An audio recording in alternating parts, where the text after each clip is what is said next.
Hi everyone, and welcome to Toxiscandia, Stories of a Toxicologist Living in Scandinavia. Today we are going to talk about seasonal insomnia.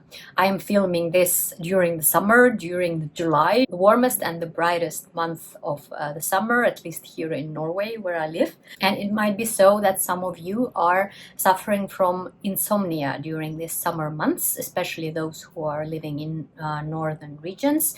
And this is due to very long day, very short nights, a lot of sunlight, a lot of daylight during the day, and it might be difficult to fall asleep, or the sleep quality might be a bit low in this period of year. So I would like to share with you some findings of one very interesting study that I have found. They have performed some experiments in very dramatic, very extreme conditions where people have been exposed to daylight the whole time.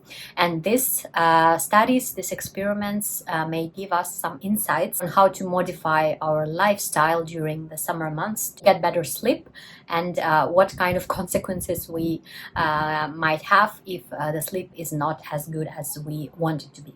If you are interested in this subject, please continue watching this video.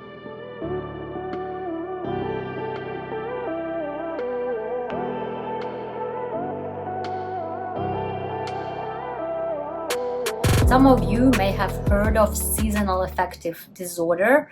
That is usually something we talk about during the winter, when people are affected by a very short day, lack of sunlight, being dark all the time, so they may get seasonal depression or other disorders. And people do not talk about summer seasonal disorder, which may affect some people as well. And this is due to very long days, a lot of daylight that may lead to insomnia and even some anxiety. And this is something I would like to talk to you about today. And we have some findings from one expedition to Antarctica. I will leave the link to this article in the description to this video, as I always do. And people who were involved in this expedition have been tested in regards to their sleep quality and all the parameters that come together with that. And I think there's very, very interesting results, and I think they may shed some light to this problem. So first I'll talk about how this study was performed, and then we'll discuss the results and some conclusions on how to implement these findings in our lives, in our normal lives. So this expedition took place in Antarctica, and it was a Belgian group, and they were there for 4 months, and they were not there specifically for science. They were actually construction workers. They were building this Antarctic base, and scientists just came along and used this opportunity to do some tests on these people. This was observational study. There were also some tests they performed, so it was very mild for those who were the subjects, so that it didn't cause any discomfort to them. So it was a win-win for everyone. Basically, study was performed on 21 males, all healthy, 27, 57 years old, and with normal BMI. After they came to Antarctica, there was this acclimatization period. They didn't start right away. They gave them 3 weeks to get used to this environment. And as a control group, for some reason, they didn't use the same people in normal conditions, but they took other 12 people that were based in Brussels at the same time, and they compared all the material, all the parameters to them. This was, of course, a limitation to this study, but still we can draw some conclusions. Subjects of the study were going to sleep around 11:30, 12:30 at night, and they were sleeping in these tents that were not blackout tents. The daylight could penetrate these tents quite easily, and they were not using sleeping masks, which was quite good for the scientists to make this experiment, but maybe not that good for the subjects themselves. Scientists have used a lot of equipment to measure the sleep quality. So it was a night polygraph with different sensors, different things to measure, and including brain activity. So they did EEG as well. And in addition to that, they also took some saliva samples in the morning and in the evening in some cases. And the subjects filled out a questionnaire every morning, answering the questions about their sleep quality and also their mood. And after 45 minutes after waking up, they also performed a simple exercise to see what level of concentration they have and how well they perform in terms of cognitive function.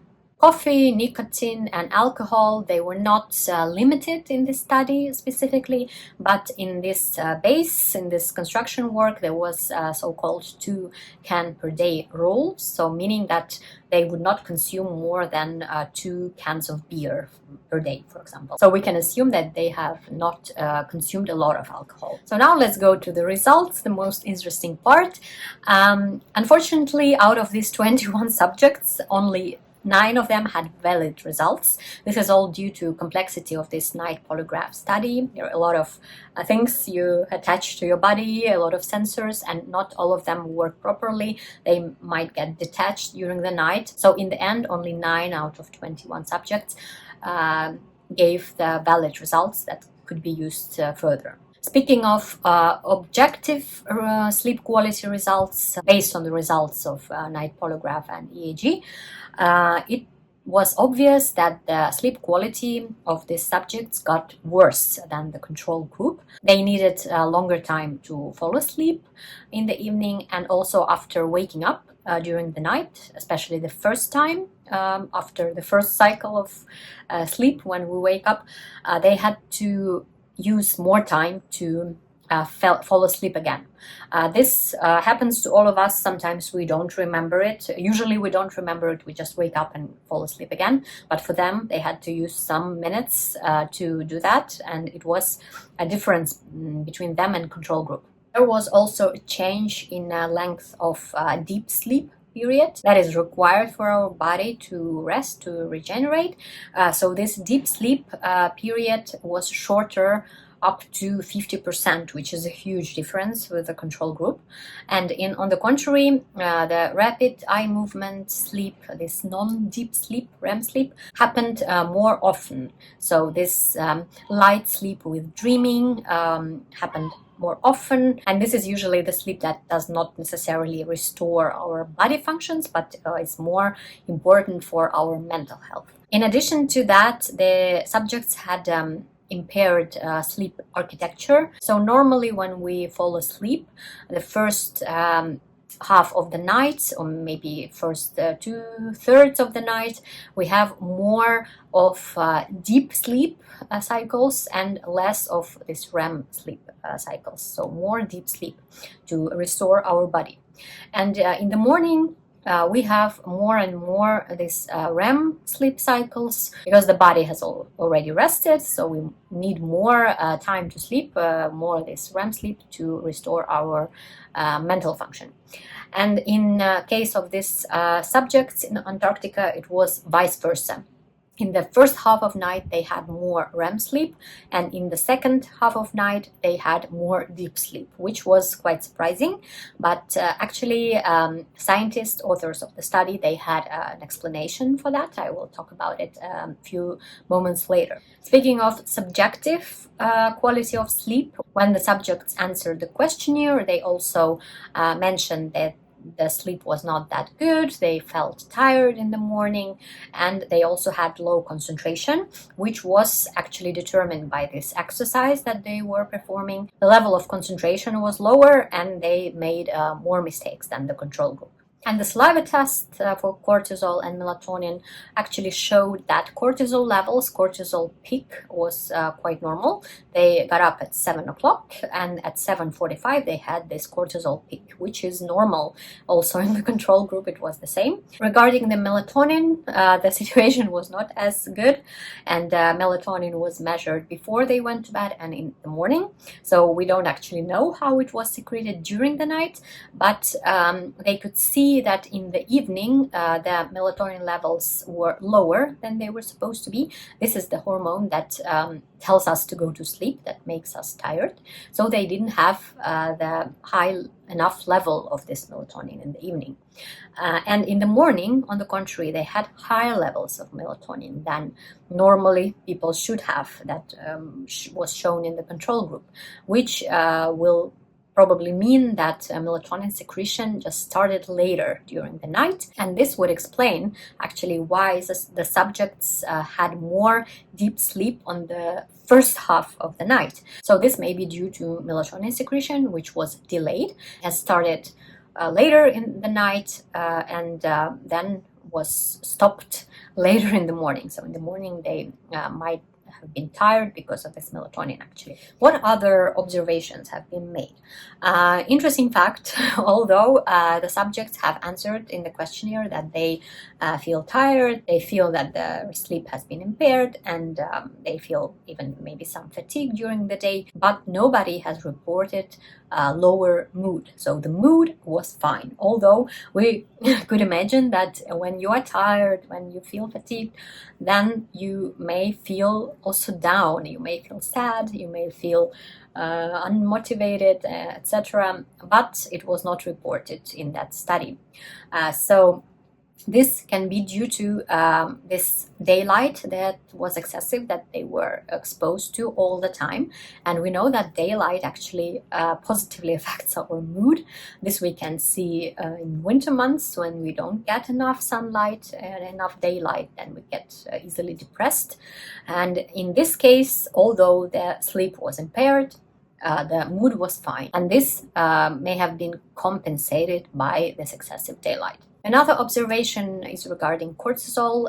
The production was normal. So this may tell us that cortisol is probably not directly linked to sleep and to melatonin, but depends on our behavior, our social behavior also. So getting up in the morning, having breakfast together, chatting, doing some activities together, this all may have triggered this cortisol peak at 7:45 for them. So this was actually more linked to what they did and not to how they slept. And on the contrary, melatonin has been directly linked to the daylight. So there were more daylight, and melatonin secretion started later. It was not as efficient, and it was also higher in the morning, which should not be the case, because in the morning we should wake up and feel this cortisol peak, and there should not be that much melatonin normally in our body. So what conclusions can we draw from this for our own life, how to implement this knowledge? There are actually good news for us, for those maybe who suffer from insomnia, and although your sleep may be impaired during summer months, there is still a hope that your mood will not be affected. This has been shown in the subjects that they did not experience lower mood regardless of the sleep deprivation, sleep quality decrease. So this could mean that this daylight that we experience during the summer actually compensates quite well for the problems with sleep. So this is good news, something to be glad about. At least we have something good. Yeah, I think there are a lot of good things in the summer, but this daylight thing at least physically affects our bodies very well and compensates all the problems that we might get. It's also very important to have blackout curtains. In this study, they didn't have any blackout, no blackout tents, curtains, or not even a mask on the eyes. So we should implement that in our lives. If you're experiencing troubles with falling asleep in the summer, you should use blackout curtains, and not only when you go to sleep, but maybe a couple of hours before that. Use these curtains to make your body think that it's already evening, it's already night, you are going to sleep soon. So maybe do something during these 2 hours, maybe read with very dim light, or do something else, and then it will start melatonin production in time, and you will not experience this disturbed sleep architecture and all the problems with sleep that these people in the Antarctica experienced. If you have very serious troubles with sleep in the summer, it is also a solution to take melatonin as a supplement, and this can help in very severe cases, and this is actually a solution for some people. Taking melatonin supplemented with blackout curtains, this might be a solution. This might be a way to get normal sleep even during the summer months. And the last thing is that social routine and normal day routine is actually important, because when we wake up to feel better, we need this cortisol peak, and if we start our morning actively, maybe socializing with other people, with our family, neighbors, friends, this will all contribute to good feeling in the morning, to a good mood, and also feeling energetic, because cortisol is apparently not linked to the sleep cycle, but is triggered by our behavior in the morning, which is also good news for those who maybe experience some sleep troubles. So this actually might be a mechanism to cope. I hope this was interesting for you. Maybe you have learned something new. Maybe you have decided to implement some of these tricks in your life. And even if you sleep quite well in the summer, there are some tricks that I have mentioned that may help you to even improve your sleep routine, your sleep cycles. So this is something I use actually myself, and I can recommend that personally as well. But now we also have this knowledge from the study that was quite interesting. There are no other studies on people sleeping in Antarctica. This is very valuable information, although it's only 9 valid subjects in the end. But still, I wish you all a good summer, good luck. I hope you stay healthy and strong. If you like this video, please push the like button, notification button, subscribe to my channel, and I hope to see you next time. Bye bye. Our hearts beat to the city streets. We began to feel the fire.